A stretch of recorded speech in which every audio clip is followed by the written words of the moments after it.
Hi friends, నేను మీ సంధ్యాని. మా ఆయన శ్రీశైలం వెళ్ళారండి.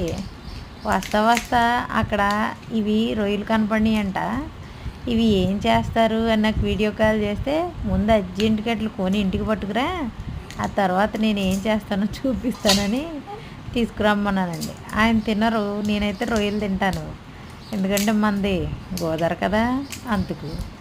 అయితే అయితే వీటిని నీట్గా శుభ్రం చేసి కాసినేమో పులుసు పెట్టాను, బెండకాయలు వేసి, కాసినేమో ఏపుడు చేశాను. మన సైడ్ అయితే వీటిని బొంగరాయిలు అంటారు, ఇక్కడ ఏమంటారో కామెంట్లో చెప్పండి. నేను వీటిని శుభ్రంగా నీట్గా ఆ పొట్టంతా తీసేసి ముక్కలు ముక్కల కింద కోసి సగమేమో బెండకాయలు వేసి వండాను, సగమేమో ఏపుడు వేసాను అనమాట.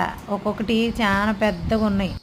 చూస్తేనే నోరు ఊరిపోయిందనమాట నాకు. ఆయన ఏమో తినడు, వీటిని చూస్తేనే భయపడిపోతాడు. రొయ్యలు